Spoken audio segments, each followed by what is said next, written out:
On estime que dans le monde, 736 millions de femmes, soit près d'une femme sur 3, a subi au moins une fois dans sa vie des violences sexuelles.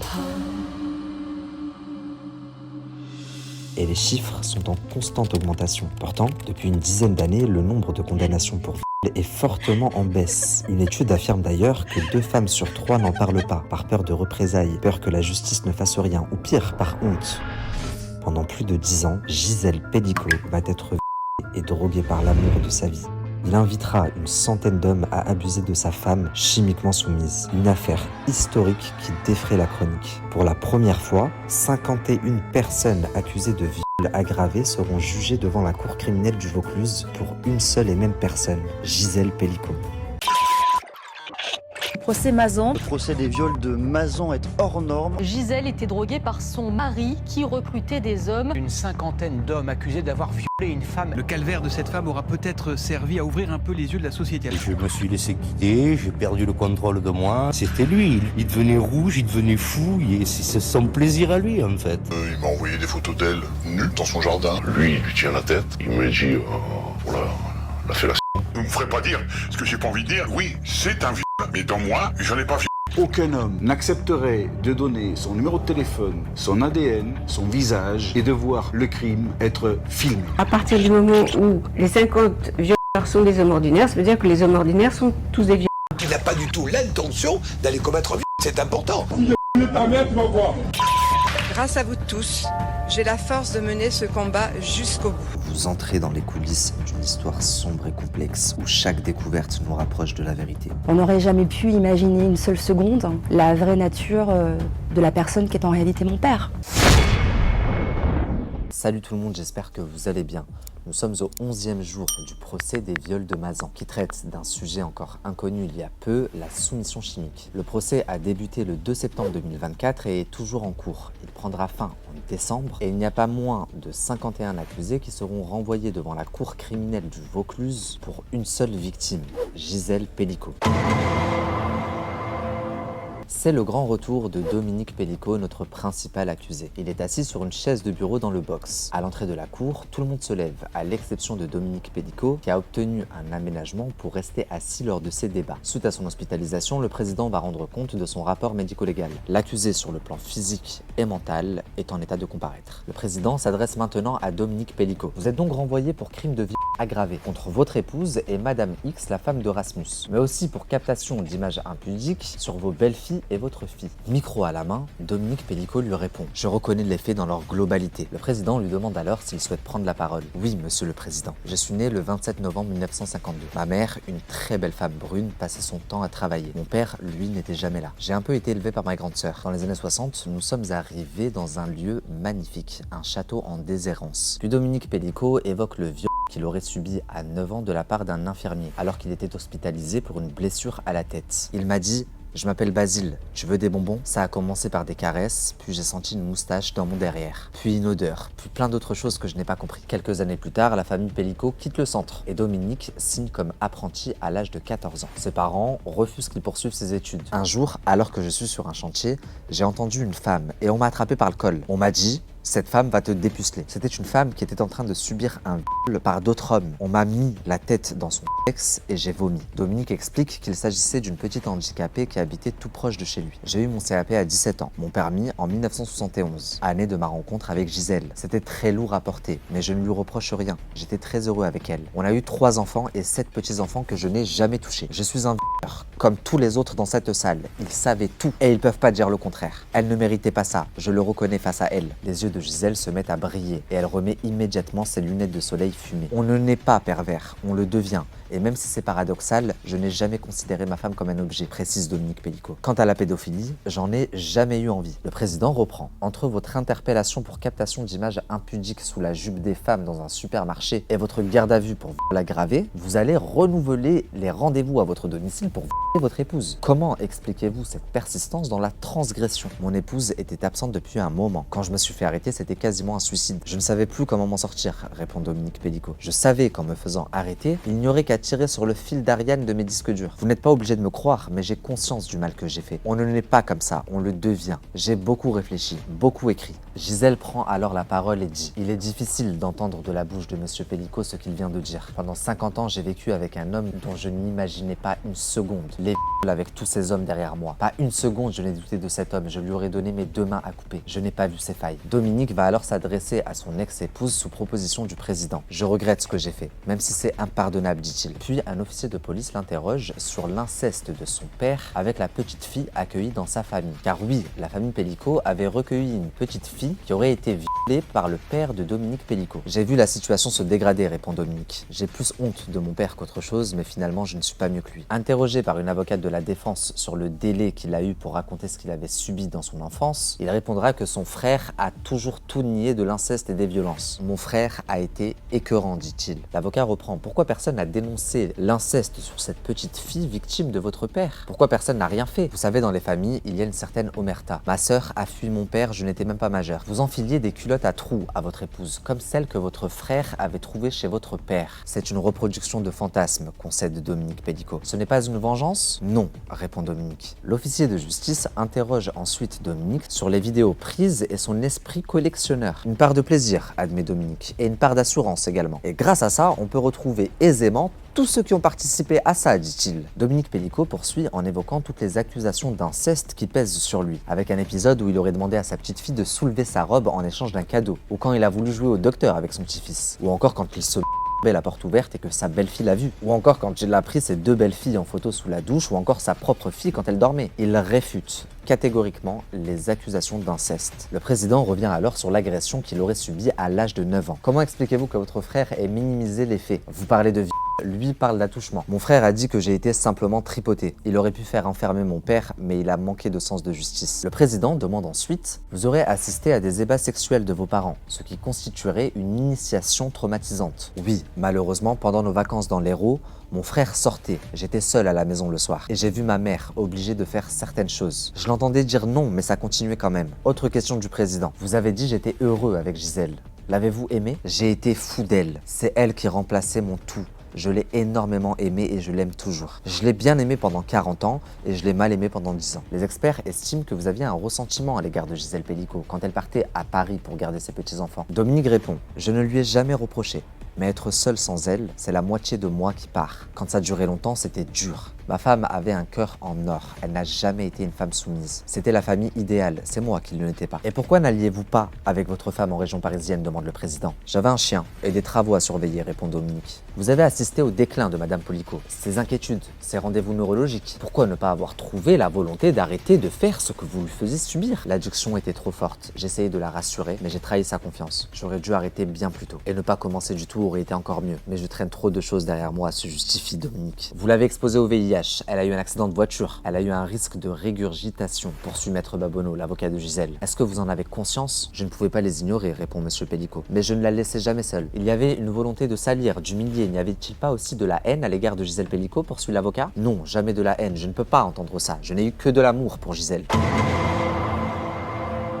C'est maintenant au tour des questions des avocats des autres accusés. Vous étiez prêt à tout pour vous satisfaire? Non, je n'étais pas prêt à tout. Pas intenté à sa vie. J'avais beaucoup de respect et d'un seul coup, tout est parti en vrille. Toutes les vidéos que j'ai faites, il y avait un trépied et un appareil photo, précise Dominique Pellicot. Ce qui veut dire que les autres accusés ne pouvaient pas ignorer qu'ils étaient filmés. Les experts affirment que vous avez une tendance à la manipulation, poursuit Maître de Palma. Je ne peux pas dire le contraire avec mon épouse. Seulement avec votre épouse, vous n'avez manipulé personne d'autre. Oui, seulement elle. Interrogé sur une éventuelle bisexualité, Dominique Pellicot répond qu'il est hétérosexuel. Et quand on le met face aux faits, une vidéo de lui avec un autre accusé, il répond: ah, ça je l'ai pas vu arriver. Puis un autre avocat prend la parole. Pour être clair, et puisqu'elle est dans la salle, est-ce que vous avez drogué ou violé votre fille Caroline? Dominique s'adresse directement à sa fille. Je ne t'ai jamais drogué, je ne t'ai jamais violé. C'est impossible. Je ne t'ai jamais fait ça, assure Dominique Pellicot face à sa fille qui hoche la tête en dénégation. Vous avez été décrit comme manipulateur. Certains contacts évoquent une emprise, une certaine capacité à exercer une domination. Ne pensez-vous pas que certains contacts aient pu se sentir manipulés lorsqu'ils se retrouvaient nus, comme s'ils étaient sous votre domination? Ils acceptaient déjà de se déshabiller dans la cuisine en connaissance de cause, répond Dominique Pellicot. Je ne leur ai pas mis un fusil sur la tempe. La seule question qu'ils posaient, c'est: Combien ça coûte? La tension est palpable à ce moment-là dans la salle d'audience, les autres accusés s'agacent. Quand Madame Pellico s'est exprimée, elle a dit que vous fuyiez son regard lors de vos rapports à la fin. Oui, c'est vrai, j'aurais souhaité qu'elle ne me regarde plus. Madame Pellico a-t-elle pu participer à votre entreprise au choix des partenaires? Non, en aucun cas. Pour en arriver à ce niveau d'inconscience dans lequel était plongée Gisèle, comment y êtes-vous arrivé? Dosage idéal pour qu'elle puisse dormir et surtout ne pas se réveiller quand elle était pénétrée. Est-ce que vous avez été aidé? Demande le président. Vous n'avez jamais excédé 3 comprimés? J'ai procédé par étapes, répond Dominique. 1 comprimé, puis 2, puis 3. Vous avez votre épouse? Oui. Vous avez évalué ces viols à combien de reprises? 2 à 3 fois par semaine. Et sur Coco, quelle était votre technique d'approche? On me contacte sur le salon à son insu, puis on bascule en privé où j'explique qu'on peut profiter de ma femme endormie. Vous avez envoyé des photos de Gisèle Pellico? Oui, mais pas avec son visage. Et vous avez demandé des photos de sexe en érection à vos contacts? Oui, je souhaitais quelqu'un de réellement capable de répond Dominique Pellico. Vous avez systématiquement filmé les faits? Oui. Est-ce que vous avez subi du chantage de la part d'individus? Oui, j'ai eu du chantage par l'argent. 3 000, 5 000 euros par photo. J'ai reçu des menaces, j'ai poursuivi également 2 personnes le soir chez moi. Est-ce qu'un de vos contacts s'est inquiété de l'état de santé de Gisèle Pellico, dit le président? Non. Aucun. L'avocat de Gisèle Pellico prend alors la parole. Comment expliquez-vous le besoin de la mettre dans des situations à l'opposé extrême de ce qu'elle est? C'est le côté pervers qui agit à ce moment-là. Je n'en suis pas fier, dit Dominique Pellico. Et quand vous avez vu qu'elle avait des MST, vous n'avez pas arrêté, vous n'avez pas changé? Ben, je n'ai pas le souvenir qu'elle m'ait partagé ce genre de problème. Comment faisiez-vous quand ces hommes partaient? Dit l'avocat. Ben, je lui faisais une toilette et je la rhabillais. Ce matin, au vu de votre passé, vous avez indiqué que vous étiez incapable de péter.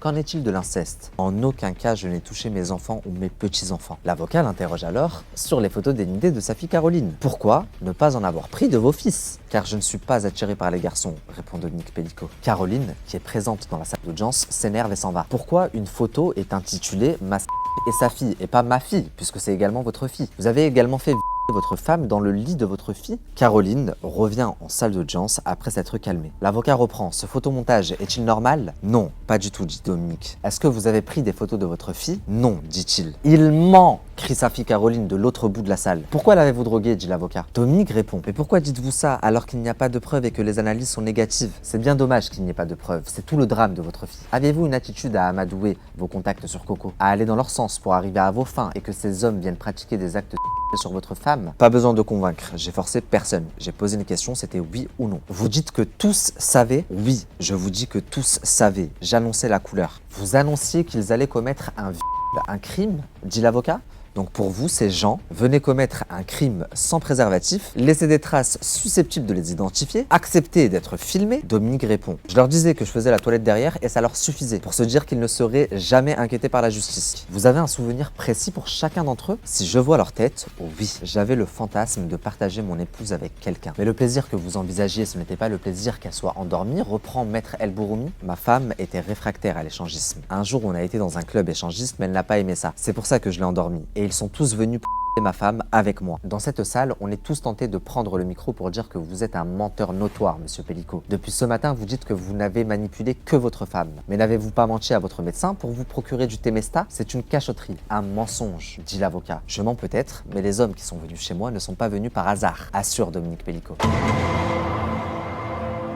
Le 12e jour d'audience, va être entendue. Elle s'avance alors doucement vers la barre. Le président lui demande alors: avez-vous consenti au choix des partenaires? Je sais que ça vous choque, mais oui, ça me choque, l'interrompt Gisèle. Vous avez participé au choix des partenaires? Poursuit le président. Non, absolument pas. Je vous l'ai dit, je ne fais pas d'échangisme. Pas une seconde, je leur ai donné mon consentement. Depuis que je suis dans cette salle, je me sens humilié. Un coup, je suis alcoolique, un coup, je suis complice. Il faut vraiment avoir un degré de patience pour supporter tout ce que j'ai pu entendre. Vous avez été en mesure soit de consentir aux actes sexuels, soit de vous y opposer. Dans l'état où j'étais, je ne pouvais pas répondre à qui que ce soit. Et les vidéos vont l'attester. En tant que femme, l'humiliation est totale. Tout homme a le droit à une défense, mais de là à parler de minutes ou de secondes, ils sont venus me... Peu importe le temps qu'ils ont passé. Avec tous ces débats, j'ai l'impression d'être la coupable et les 50 victimes sont derrière moi. D'ailleurs, ils devraient s'asseoir à ma place. À partir de quel moment un mari décide pour sa femme? Je n'étais pas dépendante, je n'étais pas sous emprise, j'étais libre de ce que je voulais faire. Et le libertinage n'est pas ma façon d'être. C'est quoi ces hommes? C'est des dégénérés. Je n'ai pas l'habitude de m'énerver, mais là ça suffit. Ce n'est pas des scènes de sexe, c'est du Qu'est-ce que ça vous fait d'entendre un avocat de la défense dire il y a et demande le président. À partir du moment où effectivement il y a une intention coupable, à partir du moment où on arrive à rapporter la preuve du fait que la personne qui a commis les actes avait conscience de commettre des actes. Je trouve ça irresponsable. Si c'était sa femme, sa sœur, elle est un L'avocat en question, maître de Palma, prend la parole. Je pense que je vais saisir le bâtonnier, s'emporte-t-il en dénonçant une mise en cause personnelle. Je suis l'avocat des gens qui sont désolés de ce qu'ils ont fait. Est-ce que vous pouvez comprendre qu'ils ont commis une erreur de jugement et qu'ils en sont désolés? Je n'ai pas à me mettre à leur place. Moi, pendant 10 ans, j'ai été détruite, répond Gisèle Pelicot. Alors que monsieur soit désolé, c'était avant de passer à l'acte qu'il aurait dû l'être. J'ai été amoureuse de Dominique Pelicot jusqu'au 2 novembre 2020, date de son arrestation. Vous pouvez me poser la question, aujourd'hui, il n'y a plus de pardon. J'ai déjà eu un choc quand je découvre en 1999 qu'il a tenté de une femme qui avait l'âge de sa fille. Je suis désolé, dit un avocat de la défense. Je suis obligé de poser la question de l'endormissement où vous semblez réagir et je crois en l'innocence de mes clients. Est-ce que le mensonge est un trait de caractère de votre époux? Vous n'avez jamais vu son outillage, caméra, trépied, etc. Il est quand même très bien équipé. Vous ne l'avez jamais vu passer ses journées sur son portable. Monsieur Pelicot vous a menti pendant 20 ans sans que vous vous en aperceviez. Et nous, on nous reproche qu'en 10 heures, nos clients n'ont pas compris ce qu'il y avait en face. Est-ce que vous pouvez comprendre que ces hommes ont été dupés par un homme capable du pire et prêt à tout pour parvenir à ses fins? Insiste Maître El Boroumi. Mais il y a les vidéos, s'exclame Gisèle. Dominique Pelicot s'adresse alors à Gisèle. On me dit que j'ai beaucoup menti. À toi, pas énormément. Les preuves sont là. Je remercie nos enfants d'avoir pris soin de toi. Et quoi qu'il se passe, vous resterez dans mon cœur. Puis, Gisèle Pelicot souhaite que sa fille sorte de l'audience pour pouvoir diffuser des photos extraits de vidéos dans la salle d'audience. Mais Caroline Darian reste sur le banc. Bon, c'est une adulte. Elle a 45 ans, elle fait comme elle veut, ajoute Gisèle à la barre. Gisèle Pelicot demande si elle peut s'asseoir. Sur la première photo, on voit Gisèle avec un... Sur la deuxième, on voit son intimité en contre-plongée. Sur la cinquième, la sixième décompte le président. Sur certaines, on voit le visage de Gisèle Pelicot en train de sourire. Je suis très étonné. On essaye de me piéger, répond Gisèle Pelicot à la vue de ces photos. En gros, ils ont diffusé des photos qu'elle prenait peut-être avec son mari dans son intimité. Certaines de ces photos ont pu également être partagées sur Internet par Monsieur Pelicot. Et pour un homme en recherche de libertinage, ils ont pu croire que Madame était désireuse, dit l'avocat. Dominique Pelicot va alors prendre la parole. La totalité de ces photos ont été prises à son insu, rétorque Dominique. La deuxième série de photos montre Gisèle Pelicot en sous-vêtements, puis nue, puis allongée avec Dominique et un autre homme. Une autre avec les yeux bandés, puis une autre à table en sous-vêtements. Puis des montages de ses parties intimes. Gisèle va alors prendre la parole et dire: la femme qui est dans le garage, ce n'est pas moi. Moi, j'ai une marque au ventre et un grain de café au niveau du nombril. S'il faut que je dévoile mon anatomie pour qu'on fasse la différence, je le ferai. Je n'ai pas pratiqué l'échangisme. On cherche quoi dans cette salle? S'emporte Gisèle. On a vu des photos de vous avec de la dentelle noire dans votre entrée et attablé, le décolleté ouvert. Oui, j'avais mis cette tenue le 31 décembre. Je pense que c'est la même soirée où je n'ai plus eu de souvenirs le lendemain, répond Gisèle. Maître Babonneau prend alors la parole. On montre des photos de Madame Pelicot qui donnent l'impression qu'elle s'exhibe en public. Mais dans ce cas-là, qu'on montre les vidéos. Une avocate de la défense prend à son tour la parole. Bien évidemment que c'est gênant une vidéo de vous avec un violet. Gisèle Pelicot la coupe. Je ne sais pas. Je n'ai jamais accepté que Monsieur Pelicot filme nos ébats ses... S'il l'a fait, c'était à mon insu. Je veux bien entendre que c'est à votre insu, vous êtes la partie civile dans cette affaire. Il est hors de question de vous faire dire que vous soyez coupable de votre sexualité. Mais nous, on veut comprendre, dit l'avocat de la défense. Je n'ai jamais accepté que Monsieur Pelicot filme nos ébats, je ne sais pas comment il a fait pour me filmer, même aux toilettes. Un autre avocat prend alors la parole et s'adresse à Gisèle. N'auriez-vous pas un penchant exhibitionniste que vous n'assumez pas? C'est incroyable, s'exclame l'avocat de Gisèle. Avec son mari, on est exhibitionniste? Cette question est dégradante et insultante. Puis Gisèle reprend la parole. Je comprends que les victimes de ne portent pas plainte. J'ai été et j'ai des absences. Un avocat reprend. Oui, mais la difficulté, c'est qu'il y a 35 accusés qui nient les faits. C'est leur problème, pas le mien, répond Gisèle. Je ne sais pas ce que vous en pensez, mais je trouve que le 12e jour d'audience, les avocats de la défense n'ont vraiment pas été de main morte avec Gisèle. J'ai trouvé leurs questions très déplacées, même si encore une fois, ils font que leur travail. Mais quand on lui dit « vous n'avez pas de tendance exhibitionniste » et quand un avocat déclare « il y a évidemment », ça me choque personnellement. D'ailleurs, le 14e jour d'audience, Maître El Boroumi, une avocate de la défense, va poster une story qui m'a choqué et qui a beaucoup fait réagir. Alors je sors du procès Pelicot. On a diffusé des photos de madame qui sont effectivement dans des positions qui posaient problème, puisque depuis quelques jours, elle nous expliquait que jamais elle avait participé à quoi que ce soit. Quand elle voit les vidéos, je pense qu'elle s'y attendait pas. Et c'est ce qu'on a essayé de lui dire en disant « Attention madame, oui, je suis prêt, public. » Elle s'est mise en colère. Moi, j'ai pris le micro en disant que c'était elle qui avait souhaité que ce soit public et que maintenant, il ne s'agissait pas de se plaindre, parce que nous, on est dans un procès qui est un procès pour criminels, donc obligé de démontrer l'argumentation de notre client, et notamment par ces photos-là. Donc, elle s'est énervée. Moi aussi, je lui ai dit, écoutez, madame Pelicot, nous, on a essayé de préserver, vous avez voulu. Ce qui est important, c'est la question de la soumission chimique. C'est-à-dire que cette dame, elle dit, non, je ne me rappelle pas de tout ce qui se passe. Donc, se pose la question de savoir si, finalement, la soumission chimique dont les experts au départ nous avaient expliqué qu'elle prenait son médicament et que 2 heures après elle était KO, eh ben non. Moi j'avais sollicité l'expert en lui disant monsieur l'expert, est-ce que quand elle explique que finalement elle n'est pas bien, qu'elle est endormie, etc., est-ce que c'est pas un argument qui consiste à dire que même sous soumission chimique, on a l'impression qu'elle est inconsciente, elle est semi-consciente. Et là aujourd'hui on a eu la vérification par cette dame qui dit non mais moi je me reconnais pas, je suis pas là alors qu'elle fait des pauses, etc. Donc là, je vous ai résumé les 2 premières semaines de procès. Mais gardez à l'esprit qu'en tout, il y a 51 accusés. Je ne vais pas vous détailler tous les jours de procès, tous les accusés. Je trouve pas ça très intéressant pour vous. Mais pour ceux qui veulent, je vous ai mis en description des liens de journalistes qui font des comptes rendus journaliers du procès. Enfin bref, revenons à notre histoire.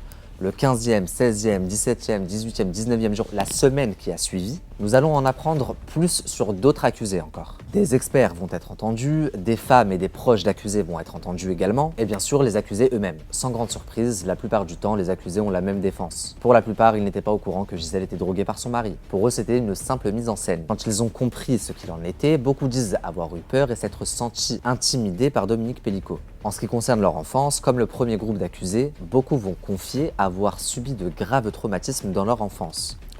Inceste, parents violents et climat sexuel très présent au sein du domicile familial. Là où ça va redevenir intéressant pour nous, c'est au 23e jour de procès. Les vidéos montrant les accusés en plein acte sur Gisèle Pellicot, la victime, vont être dévoilées au public, à la demande de cette dernière bien sûr. Et au vu des arguments des avocats de la défense, à savoir que certains avocats expliquaient que dans certaines photos et vidéos, Gisèle serait en train de sourire ou de regarder l'objectif, ce qui laisserait sous-entendre qu'elle serait peut-être consentante. J'ai également constaté que beaucoup de personnes sur les réseaux sociaux avaient relevé le fait que Gisèle était restée avec son mari après qu'il se soit fait arrêter en 2010 pour avoir pris des photos sous des jupes de femmes ou après qu'il ait été mis en cause dans des affaires de et meurtres dans les années 90. Beaucoup reprochent à Gisèle le fait d'être restée avec son mari ou encore d'avoir défendu Dominique quand sa belle-fille l'a surpris en train de se... J'ai donc décidé de me rendre en personne au palais de justice pour voir ces vidéos de mes propres yeux et du coup me faire mon propre avis. Essayer de savoir si les accusés auraient pu croire que Gisèle était consentante et jouer seulement le jeu comme ils le disent. Et arrivé au tribunal, il y a énormément de monde. La salle est pleine et des personnes font la queue à l'extérieur pour pouvoir accéder à la salle d'audience. Arrivé à mon tour, je m'avance vers le hublot avant de rentrer m'installer. La première image que j'aperçois est à vomir. On y voit Gisèle Pellicot nue, inerte, allongée sur son lit. Un homme est en train de la pénétrer. Elle n'est clairement pas consciente. Sur les images, on a l'impression qu'elle est morte. Puis une deuxième vidéo se lance. On y voit un homme en train de rentrer son sexe dans la bouche de Gisèle. Là encore, on a l'impression que Gisèle est morte. Les images sont tellement écœurantes que je décide de sortir de la salle d'audience. S'il y a une chose que je peux dire à la famille, c'est que sur le peu que j'ai vu, parce que c'était vraiment insoutenable, je suis pas resté longtemps. Impossible à regarder, j'ai dû sortir au bout de 5 minutes. Il y a aucun doute quant au fait que Gisèle était inconsciente. De ce qu'on a vu, on a même l'impression qu'elle était morte. En tant qu'homme, j'ai vraiment du mal à imaginer ce qui a pu exciter ces hommes dans le fait de voir une femme inerte, avec un gros dégueulasse qui se masse à côté. À la fin de cette audience, j'ai pu discuter quelques minutes avec Gisèle. Je voulais absolument lui présenter mes respects et la féliciter pour son courage et le combat qu'elle entreprend. Le lendemain, le 5 octobre 2024, avait lieu une marche blanche à Mazan en l'honneur de Gisèle. J'ai donc décidé de m'y rendre. Je tenais à lui rendre hommage. Et sait-on jamais, Mazan est un petit village. Je suis certain qu'on peut apprendre pas mal de choses sur place. Et le pire, c'est le maire de Mazan. Il a été interviewé. Il a dit « Oui, il n'y a pas eu mort d'homme. Et ils vont s'en remettre. » Moi, ces paroles sont tellement affreuses. Je me dis, si ça se trouve, il l'a fait. Moi, je trouve que c'est des paroles de quand il dit « Elles vont s'en remettre. » Il doit vouloir défendre son clocher, que c'est pas le village des voleurs. Mais après, quand j'ai compris quelles étaient ses appointances et ses affinités, mais il est soutenu par ceux-là. Vous avez compris, hein. On lui a tous demandé de démissionner, il l'a pas fait malheureusement. Puis je pense que quand t'es mère, t'as quand même une capacité à t'exprimer qui est quand même assez acquise. Enfin, je veux dire, t'es quand même mère, t'as eu une campagne, donc t'es censée savoir parler. Et de dire que t'as été influencée par les journalistes et du coup t'as dit un peu n'importe quoi, je trouve que c'est un peu... C'est trop facile. Ouais, c'est mentir en fait, c'est juste t'as pas su parler et t'assumes pas. Ah, il n'est pas mort d'homme, mais... oui, non, ce sont des bêtises, c'est irresponsable de dire une chose pareille. C'est horrible, voilà, on se remet jamais de ça. Donc tant qu'on ne sait pas ce que c'est, tant qu'on n'a pas vécu, on n'a pas à juger. Et si pour moi c'est l'équivalent. C'est terrible, il n'y a pas mort d'homme, enfin, qui s'imagine lui être endormi et être violé par 50 hommes. Directement, ça nous dégoûte. Enfin, de savoir qu'il y a des hommes qui sont capables de faire ça, quoi. Parce qu'on se dit, il y a moyen que ce soit des gens qu'on ait déjà croisés, des gens à qui tu peux taper la bise, et en fait, c'est des gens qui sont capables de faire des horreurs pareilles. Donc, en fait, c'est vraiment un ras-le-bol, je pense, de tout et de tout le monde. Il y a un moment, 2024, il s'agirait d'arrêter, sauf que c'est toujours pas le cas, malheureusement, donc on essaye de voir comment ça fait avancer. Mais... Parce qu'il y a déjà eu le mouvement MeToo, ça n'a rien changé. Non, on régresse, je crois. Il y a eu l'affaire Weinstein, l'affaire Epstein, tout ça. Et là, maintenant, l'affaire Pellico, et j'ai l'impression que ça bouge pas, en fait. Que la parole aussi soit entendue quand on parle, surtout. Parce qu'on peut libérer la parole, mais si personne n'écoute en face, ça sert à rien. Enfin, c'est ce que je pense. Moi, je suis engagée du coup dans les violences faites aux femmes depuis 2018. Je me suis engagée car j'ai une amie à moi qui a été tuée à Marseille, Marie-Bélène Pisano. J'étais dans la même licence du coup. Paix à son âme. Voilà. J'ai fait des premières marches donc dites féministes. J'utilise ce mot qui pour moi devrait être humaniste parce qu'en fait on ne devrait même pas avoir à se dire d'un camp à un autre, on devrait tous se battre pour la même égalité. Concernant du coup ce procès, Mazan, pas Mazan, parce que les gens, ce qu'il faut que tout le monde comprenne, c'est pas une question de village. Oui, le fait que ce soit rural, ça n'aide pas, c'est un fait. Par contre, tous les agresseurs sont autour de nous. Et souvent, nos amis femmes comme hommes participent à ça. Et ça c'est la chose qui est la plus compliquée, c'est que tout le monde doit aussi être dans cette déconstruction. C'est quelque chose de structurel en fait. En fait, c'est le reflet de la société aujourd'hui en fait. J'en profite du coup par rapport à ça, parce que pour le moment on parle de soumission chimique, donc on parle du coup de viols conjugaux. Il faut savoir que du coup les viols conjugaux font partie intrinsèque des violences conjugales, donc des violences au sein du couple. Voilà. Du coup la soumission chimique, là on parle d'un mari envers sa femme, donc la notion de consentement, tout ça. Mais ce qu'il faut savoir, c'est qu'on a toutes et tous des histoires de potes en soirée qui ont voulu boire, fumer, faire la fête et qui ont été abusés. Et que soit on n'a pas pu nous le savoir parce que voilà on était quelque part ou quoi, on a tous ces histoires là et ça c'est pas normal en fait. Ce sont des imbéciles, mais attendez c'est du b.a.-ba ça, c'est... Enfin, on respecte l'être humain, qu'est-ce que c'est cette histoire-là? C'est inadmissible. Moi j'ai 2 fils qui sont normaux, hein, dans leur tête, ils aiment leur femme, et elles n'ont pas l'air d'être violées. C'est très délicat hein, de médiatiser dans la mesure où bien souvent les médias vont prendre le parti de l'agresseur et non de la victime. Donc elle a eu beaucoup de courage. Parallèlement, je pense que ce courage l'a stimulé pour tenir en fait. On habite le village à côté, au Bignan, donc qui est pas très loin, donc c'est des villages qui se touchent, qu'on connaît bien. Okay. Et donc du coup, ça nous touche d'autant plus que ça arrive près de chez nous. Quoi. Elle a raison quand elle dit que là on change de camp, que là ce soit eux qui soient pointés du doigt et qu'on dit voilà, regardez, là on les voit, c'est eux, on montre les choses, on dit regardez ce qui se passe et moi je trouve que c'est très très bien. C'est très courageux de sa part et vraiment elle a une force que je pense très peu ont, mais vraiment c'est très très bien je trouve. C'est aussi que les hommes se rendent compte que en fait les femmes c'est pas qu'un corps, quoi, c'est des personnes humaines. Alors après qu'il y en a qui pensaient que c'était un jeu entre eux, ça arrive aussi, c'est des couples qui sont consultants, mais là elle n'était pas. Donc c'est ça qui est différent. Il y a des gens qui effectivement pratiquent ce genre d'activité et là ils sont libres de faire ce qu'ils veulent à partir du moment où les deux sont... Moi j'ai aucune objection là-dessus, hein, du moment que tout le monde est d'accord. Vous aurez peut-être un mot à dire aux filles qui nous regardent ou qui sont peut-être victimes à l'heure actuelle ou qui ont été victimes et qui n'osent pas parler? C'est compliqué. Moi j'encouragerai toujours la parole et ce que je leur souhaite en fait c'est qu'elles puissent évoluer dans une justice en fait qui aille dans leur sens, tout simplement. Parce que l'un ne va pas sans l'autre. Clairement.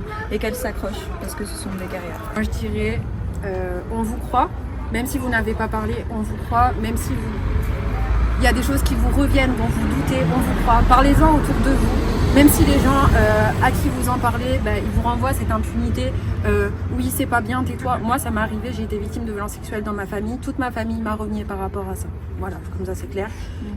On vous croit et en fait si les personnes ne vous croient pas c'est juste qu'en fait vous êtes dans ces cercles je dirais malfaisants, partez ailleurs parce qu'il y a plein d'autres personnes qui pourront avoir cette pureté pour vous accueillir, pour accueillir vos paroles, vous écouter et il y a plein de gens oui qui ne savent pas faire mais juste déjà se poser à côté de quelqu'un et l'écouter, écouter ce que cette personne elle a à dire et lui dire je suis là pour toi, si t'as besoin que je t'emmène là-bas même si j'y comprends rien je t'emmène là-bas, si t'as besoin qu'on aille voir un professionnel, on va voir un professionnel. Voilà, il faut qu'en fait tout le monde prenne conscience qu'on a tous une part de responsabilité dans ce qui est en train de se passer.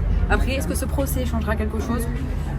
Personnellement, je n'y crois pas, je l'espère fortement, mais j'ai plus espoir en la justice. Donc on verra, mais ne lâchez pas, parce qu'il y a plein de personnes qui vous soutiennent en fait. Croyez en vous, courage et on vous croit.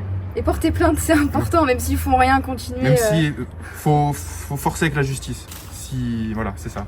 Faut avoir confiance.